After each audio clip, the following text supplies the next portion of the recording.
आदाब, दो रुख में आपका इस्तकबाल करते हैं। मैं हूं आपके साथ सना वारिस। 5 रियासतों में चुनाव के दिन करीब आ चुके हैं। कवी इम्कान है कि अगले माह यानी जनवरी में इंतखाबात की तारीखों का ऐलान भी हो जाए। वहीं तारीखों के ऐलान से ऐन कबल ही यूपी में मारे गए आईटी छापों ने सियासी गर्मी में इजाफा कर दिया है, और इजाफा हो भी क्यों ना, क्योंकि ये छापे अखिलेश यादव के करीबियों की रिहाइशगाह पर इतवार देर तक जारी रहे। आईटी रेड का ये सिलसिला तकरीबन 36 घंटों तक जारी रहा। लखनऊ समेत कई जिलों, मऊ, मैनपुरी और आगरा में ये छापे मारे गए, जिसके बाद इल्जामात और जवाबी इल्जामात का ना थमने वाला सिलसिला जारी रहा। आईटी रेड पर अखिलेश यादव ने कहा कि अभी आईटी टीम आई है, अब ईडी अफसरान भी आएंगे। साथ ही उन्होंने कहा कि अगर सरकार के पास पहले से इत्तला थी तो कार्रवाई पहले क्यों नहीं की गई। साथ ही उन्होंने योगी हुकूमत पर इल्जाम आयद करते हुए कहा कि अन उपयोगी सरकार हमारे फोन टेप करा रही है।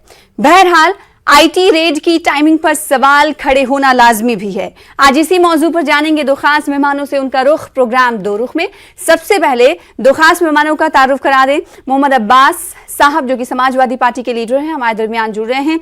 आप उनको टीवी स्क्रीन पर देख पा रहे हैं, बहुत शुक्रिया और खैर मकदम आपका अब्बास साहब। साथ ही साथ दूसरे विंडो में आप नवीन Kumar, spokes person Bharatiya Janata party को देख पा रहे हैं। आपका भी इस्तकबाल करते हैं, दिल्ली से हमें आप ज्वाइन कर रहे हैं। चूंकि अखिलेश यादव ने इल्जामात भी लगाए हैं कई की फोन टेप भी करा रही है सरकार, और भारतीय जनता पार्टी की सरकार यूपी में है, तो लिहाजा नवीन कुमार साहब आपसे सवाल ये कि आईटी रेड की टाइमिंग पर तो सवाल खड़े ही हो रहे हैं। साथ ही आप ये बताएं कि जो तकरीबन 36 घंटों तक आईटी रेड चला तो उसमें मिला क्या? पहली बात तो ये कि कोई भ्रष्टाचार करे, हाँ, गरीबों का पैसा लूटे और उसके खिलाफ कोई डिपार्टमेंट, इनकम टैक्स हो चाहे ईडी हो, वो जांच ही ना करे। और जांच करे, आप कहोगे 36 घंटे लग गए, तो तुरंत सबसे पहले इनको बताए, पब्लिक में बताए कि क्या क्या मिला, क्या नहीं मिला, कितने दस्तावेज मिले, ताकि जो है जो क्रिमिनल है उसको बेनिफिट दिया जाए।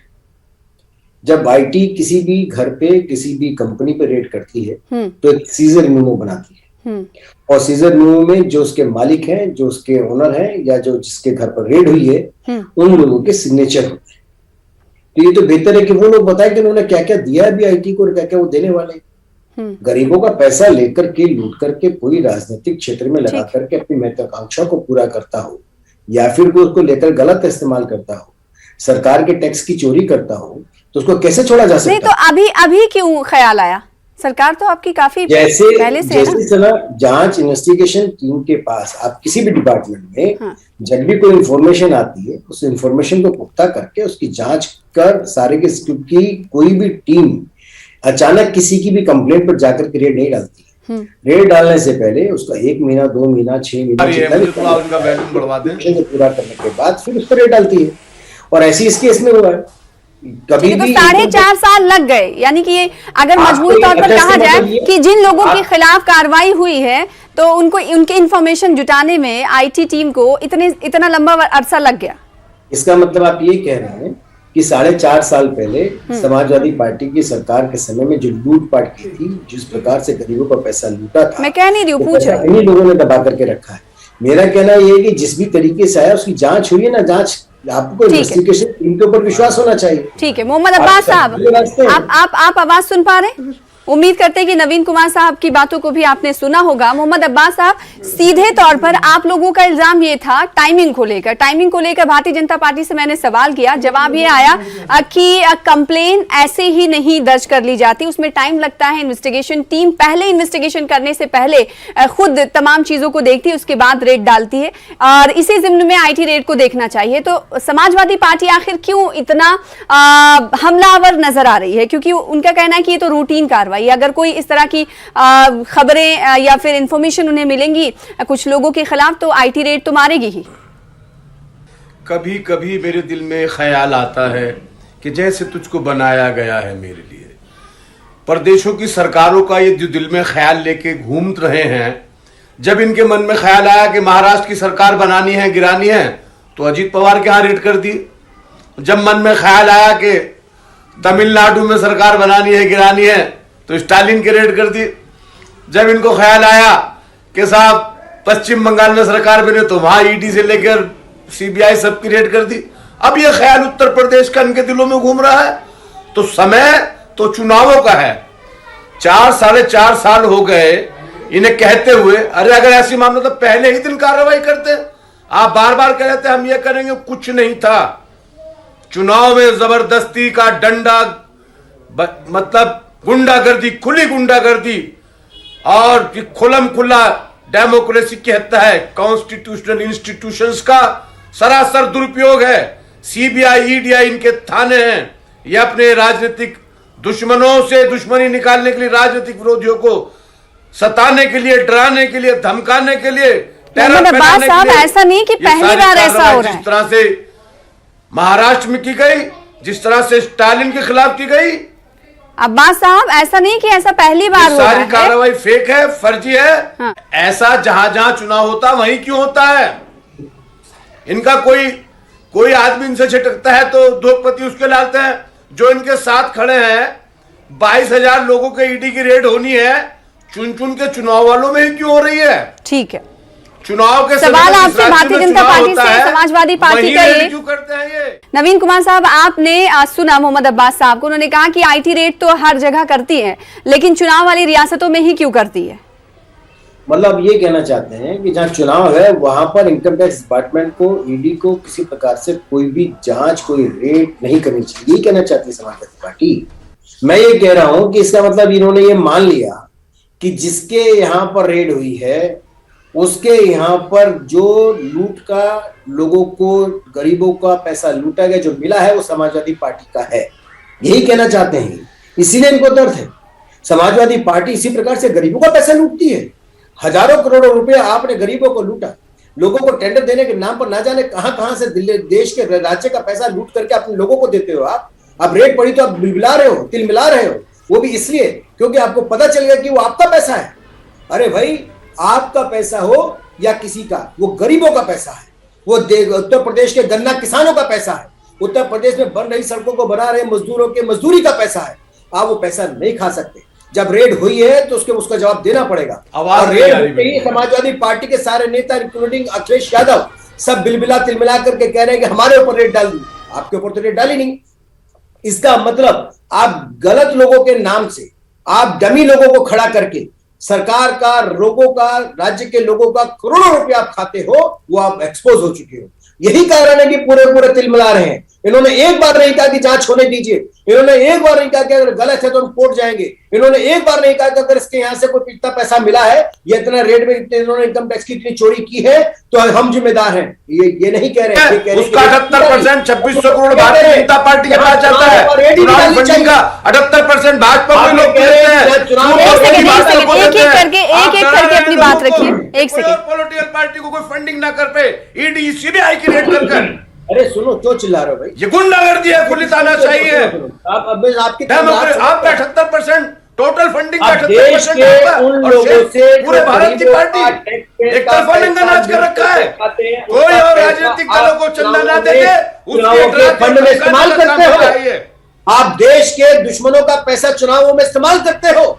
ठीक है, नवीन कुमार साहब, क्या इस कार्रवाई से लोगों में ये पैगाम तो नहीं जा रहा है कि जब भी चुनाव आते हैं, जैसा कि अभी कुछ देर पहले समाजवादी पार्टी के लीडर मोहम्मद अब्बास साहब ने कहा कि जैसे ही चुनाव आते हैं भारतीय जनता पार्टी एक्टिव हो जाती है, तो कहीं ये पैगाम देने में तो नहीं कामयाब हो रही भारतीय जनता पार्टी? में महाराष्ट्र की सरकार पुलिस कमिश्नर के माध्यम से, गृह मंत्री के माध्यम से राज्य के 100 करोड़ रुपए महीने की वसूली करा रही थी। टारगेट दिया था 100 करोड़ रुपए महीना वसूल करने का। वो किस काम के लिए दिया था? ईडी रेड मारा तो उस समय चुनाव थे क्या? और इस देश के अंदर कहीं ना कहीं, कभी ना कभी चुनाव होते रहते हैं। इसका मतलब आपको लूट की छूट दे दी जाए, आपको डकैती की छूट दे दी जाए, आप गरीबों का पैसा लूट लो, किसानों का पैसा लूट लो, मजदूरों का पैसा लूट लो और लेकर के अपने राजनीतिक फायदे में इस्तेमाल करो। आपने जो अफसर अपॉइंट करो वो आपके उगाई का काम करे। ठीक है, भारतीय जनता पार्टी का साथी ये भी कह रहे हैं मोहम्मद अब्बास साहब कि एक बार भी समाजवादी पार्टी के किसी लीडर ने ये नहीं कहा कि जांच होनी चाहिए, जांच पर हमें पूरा भरोसा है और जो भी दोषी होगा, जो भी कसूरवार होगा उसके खिलाफ कार्रवाई होगी। क्यों ऐसा नहीं कहा?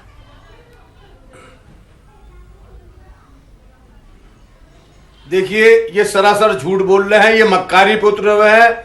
सरकार जाने के बाद जब ये कहा गया था कि ईडी का काम होगा, ये होगा, वो होगा, अखिलेश यादव ने प्रेस वार्ता करके कहा था खुली जांच का हम चैलेंज दिया था कि आप कोई भी जांच करिए, हम हर जांच को तैयार हैं। पहले ही महीने 2017 में किस तरह की झूठी मक्कारी फरेब की बात करते हैं, अभी की बात कर रहे हैं मोहम्मद अब्बास साहब। अखिलेश यादव जी पे ये खोदते फिरे, पत्थर बजाते फिरे, कुदाल बजाते फिरे।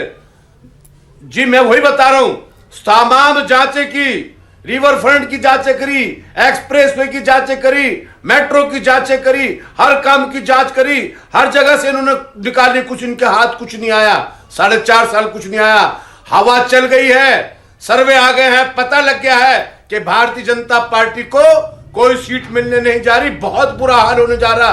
उसी से डरकर तीनों कृषि बिल किसानों के खिलाफ जो थे वो वापस लेने मजबूर हो गए। आप जनता को मूर्ख समझते हो, जनता जानती नहीं है, जनता को कुचलने वालों, जनता। मोहम्मद अब्बास साहब, ये सवाल लाजमी हो जाता है कि जब भी इस तरह की कार्रवाइयां हो रही, भले ही जो भी इल्जामात आपके हो या आपकी पार्टी को हो, लेकिन आप लोगों को ये भी तो कहना चाहिए कि आपको जांच पर भरोसा है। अगर कोई दोषी होगा, कोई कसूरवार होगा तो उसके खिलाफ कार्रवाई होनी चाहिए। हमें बिल्कुल जांच पे भरोसा नहीं है। कॉन्स्टिट्यूशनल इंस्टीट्यूशन इनके बंधुआ मजदूरों की तरह काम कर रहे हैं, इनकी डौली पे नाचने वाले की तरह कॉन्स्टिट्यूशनल कानूनों का दुरुपयोग कर रखा है, सत्ता का पूर्ण दुरुपयोग है। किस तरह के अल्फाज का इस्तेमाल कर रहे हैं मोहम्मद अब्बास साहब? किस तरह के अल्फाज का इस्तेमाल कर रहे हैं?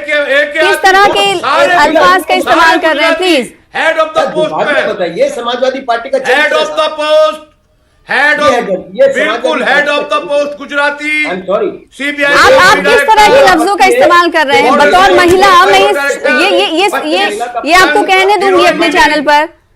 25 टन बतौर एक खातून में सुनूंगी आपकी जबान से ये बात। चलिए, अगर मेरी कोई बात से आपको खेद हुआ तो मैं नहीं, सभी के लिए आपने ये बात कही ना, नहीं कहनी चाहिए ना ऐसे अल्फाज का इस्तेमाल। वो भी एक लीडर, आप एक पार्टी को रिप्रेजेंट कर रहे हैं यहाँ पर मोहम्मद अब्बास साहब।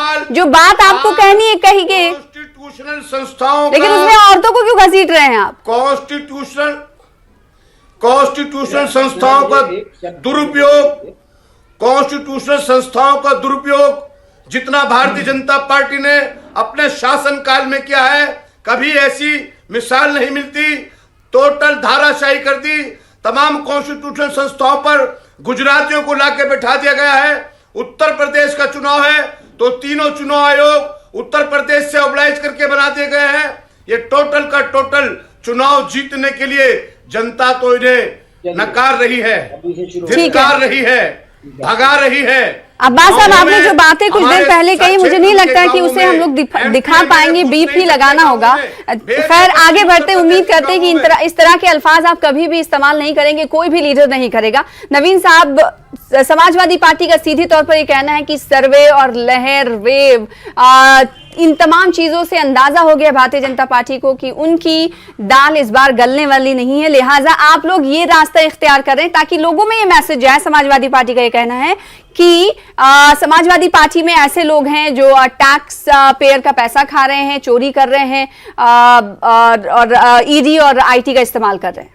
जी, मेरे को दो बातें बड़ी महत्वपूर्ण कहनी। पहली बात तो ये कि समाजवादी पार्टी का चरित्र सबने देखा, जिस प्रकार से इस राष्ट्रीय चैनल पर महिला एंकर के सामने महिलाओं का अपमान कर रहे हैं, वो व्यक्ति, इसको पूरे पार्टी को ही माफी मांगनी चाहिए। और उसका कारण ये है कि टोटी चोरों की जो ये पार्टी है, इन्होंने संवैधानिक संस्था को क्या बना के रखा था? थानों से रैंसम, किडनैपिंग, अपहरण के काम चलाकर हर थाने में दुकान खुली हुई थी। अपराधी का बोलबाला था, थानेदार बाहर खड़ा रहता था, उनकी चाकरी किया करता था। पूरा का पूरा अमला जुमला एक गाय भैंस ढूंढने के लिए घुमा करता था। उत्तर प्रदेश के मुख्यमंत्री बाहुबली के कुत्ते से हाथ मिलाने के लिए जाया करते थे। ये सबने देखा है। तो वो जो गुंडा राज समाजवादी पार्टी के शासन में था, उससे मुक्ति मिली है, ये बात सब जानते। अभी महंगाई से सब परेशान है, इस पर भी ध्यान दे दीजिए नवीन कुमार साहब। बिल्कुल, आपने सही कहा। उत्तर प्रदेश जाइए और वहां की जनता का मूड देखिए और सवाल कीजिए कि आप किन चीजों से परेशान है। तो महंगाई सबसे पहले टिप पर होगी उनकी उंगलियों पर।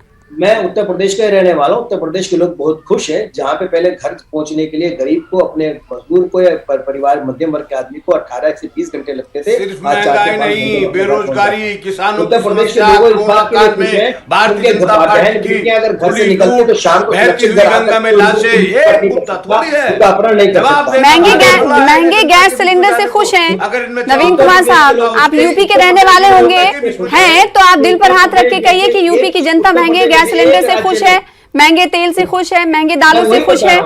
वही बता रहा हूँ, सुन लीजिए ना जी। उत्तर प्रदेश के लोग इसलिए खुश है, उत्तर प्रदेश में 1,26,00,000 से ज्यादा उज्ज्वला योजना से फ्री गैस के कनेक्शन दिए हैं। उन्हीं और गैस सिलेंडर के दाम पहले से कहाँ पहुंचे हैं अभी? जिसके पास है वो कम भी है। दूसरी बात मैं ये कहना चाहता हूँ, उत्तर प्रदेश के लोग इसलिए भी खुश हैं। आपने अभी कहा कि उत्तर प्रदेश के अंदर जब पेट्रोल डीजल के दाम महंगे, दिल्ली की सरकार ने अभी तक डीजल में दाम नहीं घटाए हैं, वैट नहीं घटाया है। वो आम आदमी पार्टी की सरकार उत्तर प्रदेश में महंगाई की बात करती है। पेट्रोल के दाम घटाने के लिए भाजपा को 3 महीने केजरीवाल से लड़ना पड़ा, तब जाकर के उसने आधे पैसे घटाए, तब भी पूरे नहीं घटाए। योगी सरकार ने सबसे पहले भी वैट घटाया था, इस बार भी वैट घटाया है। उत्तर प्रदेश के नहीं तो आप मानते हैं ना कि बड़े दाम तो बढ़े हुए थे। चलिए आप ये मानते तो हैं कि दाम बढ़े हुए थे नवीन साहब। भारतीय जनता पार्टी के कोई भी स्पोक्स पर्सन, कोई भी तर्जुमान स्पोक्स पर्सन ये मानने को तैयार नहीं होता कि महंगाई है। आप मान रहे हैं ना महंगाई है?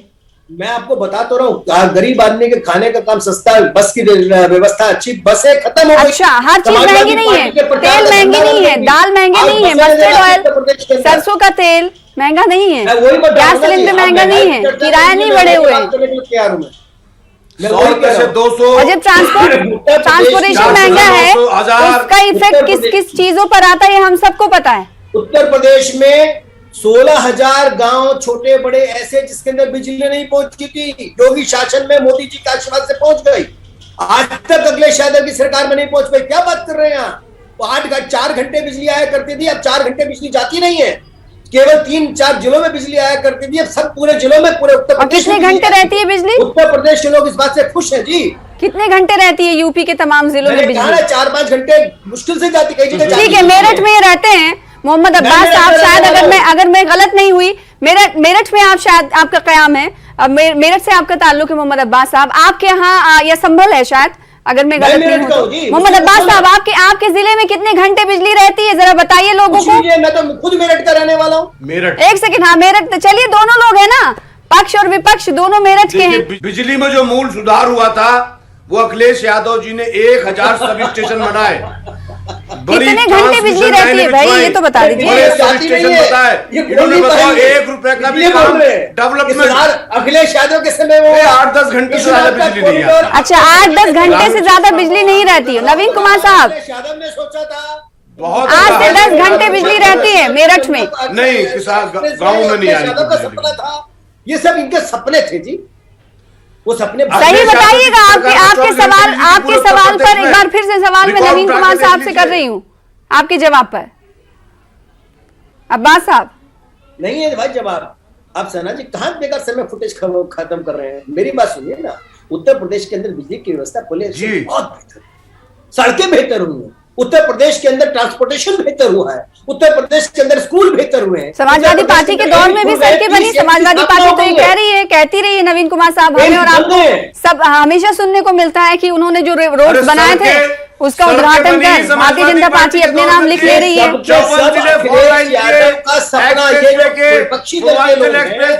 सपने में ही सोचते थे राज्य को बेहतर फीता काटा, दिए जलाए, फीता काटा, दिए जलाए, आज एम्बुलेंस मिल नहीं, ऑक्सीजन सिलेंडर मिले नहीं, लोग सड़कों पर तड़प के मरते रहे। और वो स्थिति इनकी है। क्या हुआ उत्तर प्रदेश में? 5 साल। ठीक है, डिबेट डीरेल हो रही। ठीक है, दूसरी तरफ हम लोग चले गए। मोहम्मद अब्बास साहब, IT रेड के हवाले से अब समाजवादी पार्टी का क्या नेक्स्ट कदम है जी? क्या करेंगे अब आप लोग, क्या कदम उठाएंगे? अदालत जाएंगे? IT रेड के हवाले से हमारा राष्ट्रीय अध्यक्ष जी ने स्पष्ट कर दिया, बिल्कुल हम सब जगह जाएंगे। हम जनता के बीच में सबसे पहले जाने का काम कर रहे हैं। राष्ट्रीय अध्यक्ष जी सड़कों पर निकल रहे हैं। एक कह के लाख आदमी सारी रात अखिलेश यादव जी का इंतजार करता है और पीछे पीछे चल रहा है, सैलाब चल रहा है। जिस एक्सप्रेसवे पर नरेंद्र मोदी जी ने सभा की, हमको परमिशन नहीं की, उस पर 11 घंटे बाद हमको जब परमिशन मिली तो लाखों लाख लोग सारी रात सड़कों पर झूमते रहे, चलते रहे और बता दिया कि आंधी नहीं तूफान है, मोदी हो या अनुपयोगी। ये योगी जो है उत्तर प्रदेश के लिए अनुपयोगी है और हर अनुपयोगी चीज बाहरी व्यक्ति को जो पलायन करके उत्तर प्रदेश में उत्तराखंड से आ गए उन्हें बाहर जाना होगा। उत्तर प्रदेश का बेटा उत्तर प्रदेश के लोग बहुत बड़े बड़े दावे नवीन कुमार साहब, मोहम्मद अब्बास साहब कर रहे हैं। उत्तर प्रदेश दिल्ली के अंदर अगर ये दावे सच हो गए तो, अगर ये दावे सच हो गए तो मैं पलायन करके आया हूं, ये क्या भाषा है भाई? आपने के उत्तराखंड के लोग पलायन करके उत्तर प्रदेश में आ गए? उत्तर प्रदेश उत्तराखंड एक ही हुआ करता था, कोई जानकारी है आपको? जब राज्य अलग अलग हुए, कोई जहां आपको उसको पलायन करके आ गए, आपने उनको शरणार्थी बना दिया। राज्य का मुख्यमंत्री है, देश के पूरी जनता उसको प्यार करती है, अरे आप उसको पलायन करने वाले कहते हैं? क्या सोच है समाजवादी पार्टी की? क्या भाषा है समाजवादी पार्टी की? ये लोग कितने स्तर से देख लो, इसका अंदाजा साहब डरते हैं इस लाल टोपी से। और ये स्थिति है अखिलेश यादव की, वही उसके चमचों की। उपयोगी चीज होगी प्रदेश में, उसके आगे आ जाएगी। स्थिति अखिलेश यादव की है। ये साहब कौन है? मोहम्मद अब्बास साहब ने क्या ये भी कहिए ना, का सैलाब है, जन क्रांति है। बताइए ना, ये लाल टोपी से साहब डरते हैं, कौन है साहब? क्या साहब? लाल टोपी से साहब नरेंद्र मोदी जी डरते हैं, देश के प्रधानमंत्री साहब हैं। 8,000 करोड़ का जहाज में घूमते हैं, 10 लाख का सूट पहनते हैं। नवीन कुमार साहब, भारतीय जनता पार्टी लाल टोपी से डर गई है। 5,000 करोड़ साहब ने 5 घंटे का इवेंट किया बनारस में।